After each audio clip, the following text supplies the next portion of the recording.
Hello' ফ্ৰেণ্ডসকল, MB Assam YouTube চেনেলটোলৈ সকলোকে পুনৰবাৰ স্বাগতম জনাইছোঁ। আজিৰ এই ভিডিঅ'টোৰ মাধ্যমেৰে মই লৈ আহিছোঁ অসম পুলিচৰ হোমগাৰ্ডৰ এটা নিউ আপডেট আহিছে। নিউ আপডেটটো কি জানিবলৈ ভিডিঅ'টো সম্পূৰ্ণকৈ চাই থাকিব। আৰু যিসকলে মোৰ চেনেলত নতুনকৈ আহিছে প্লিজ চেনেলটো ছাবস্ক্ৰাইব কৰি কাষত থকা বেল আইকনটো প্ৰেছ কৰি ৰাখিব মই ইয়াৰ সকলো ধৰণৰ ভিডিঅ' আপডেট পাই থাকিবলৈ। আহক আজি ভিডিঅ'টো আৰম্ভ কৰোঁ। অসম পুলিচৰ হোমগাৰ্ডৰ ফালৰ পৰা এখন অফিচিয়েল নটিচ আহিছে। এই নটিচখন আহিছে অসম চৰকাৰৰ নগাঁও জিলাৰ গৃহৰক্ষী বাহিনী অধিনায়কৰ কাৰ্যালয়ৰ পৰা। এইখন নটিচ 2/1/2024 নটিচ হয়। ভিডিঅ'টো বনোৱা মোৰ দেৰি হৈছে, তথাপিতো বনাই দিছোঁ। ইয়াত লিখা আছে যে ইয়াৰ দ্বাৰাই নগাঁও, মৰিগাঁও আৰু হোজাই জিলাৰ প্ৰশিক্ষণপ্ৰাপ্ত সমূহ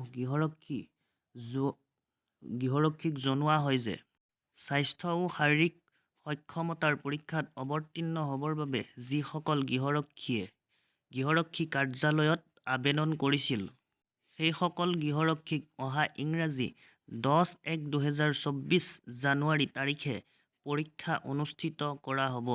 গতিকে সমূহ গৃহৰক্ষী উক্ত পৰীক্ষাত নিৰ্ধাৰিত তাৰিখত অৱতীৰ্ণ হ'বৰ বাবে জনোৱা হ'ল। আৰু এই গৃহৰক্ষী উক্ত পৰীক্ষাত অৱতীৰ্ণ হ'বৰ কাৰণে লগত আনিবলগীয়া মূল প্ৰমাণপত্ৰ কাগজ পাতি কি লৈ যাব লাগিব ইয়াতে লিখা আছে। কি ডকুমেণ্ট লৈ যাব লাগিব ইয়াতে লিখা আছে। বুনিয়াদী গৃহৰক্ষী প্ৰশিক্ষণৰ প্ৰমাণপত্ৰখন লাগিব। 2 নম্বৰত আছে স্কুল চাৰ্টিফিকেট বা জন্মৰ প্ৰমাণপত্ৰ অৰিজিনেল চাৰ্টিফিকেট লৈ যাব লাগিব লগত।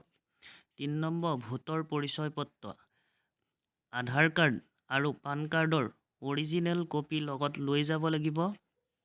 আৰু স্থান কোন জেগাত লৈ যাব লাগিব ইয়াত লিখা আছে। নগাঁও জিলা গৃহৰক্ষী বাহিনীৰ কাৰ্যালয় আমনিলৈ লৈ যাব লাগিব। সময় পুৱা 7 বজাৰ পৰা। তাৰিখ 10/1/2024 জানুৱাৰী তাৰিখে। গতিকে ইয়াত লিখিতভাৱে থকা ডকুমেণ্টসমূহ লগত লৈ যাব লাগিব। যিসকলে এই ভিডিঅ'টো চোৱা নাই ভালদৰে চাই ল'ব। আৰু যিসকল অসম পুলিচৰ কেণ্ডিডেট আছে তেখেতসকলৰ কোনোবা দাদা বা দেউতা গৃহৰক্ষী জোৱান হোমগাৰ্ডত থাকিব পাৰে, সেইসকলে এই নিউজটো নেপাব পাৰে। তেখেতসকললৈ শ্বেয়াৰ কৰিব বা তেখেতসকলক এই ভিডিঅ'টো দেখাই দিব এই নটিচখন আহিছে বুলি। গতিকে এখন গুৰুত্বপূৰ্ণ নটিচ হয়।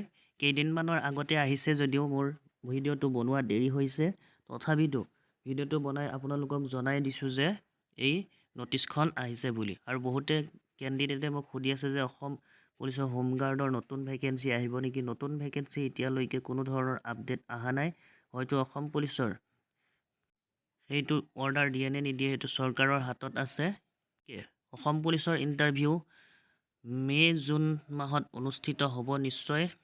তাৰ কাৰণে সকলোৱে ভালদৰে প্ৰিপেৰেশ্যন কৰি থাকক। ফ্ৰেণ্ডসকল, আজিৰ ভিডিঅ'ত ইমানেই আছিলে। ভিডিঅ'টো চাই যদি ভাল লাগিলে প্লিজ লাইক কমেণ্ট শ্বেয়াৰ কৰিব। আৰু যিসকলে মোৰ চেনেলটো ছাবস্ক্ৰাইব কৰি ৰখা নাই ছাবস্ক্ৰাইব কৰি কাষত থকা বেল আইকনটো প্ৰেছ কৰি ৰাখিব মই দিয়া সকলো ধৰণৰ ভিডিঅ' আপডেটসমূহ আগতীয়াকৈ পাই থাকিবলৈ।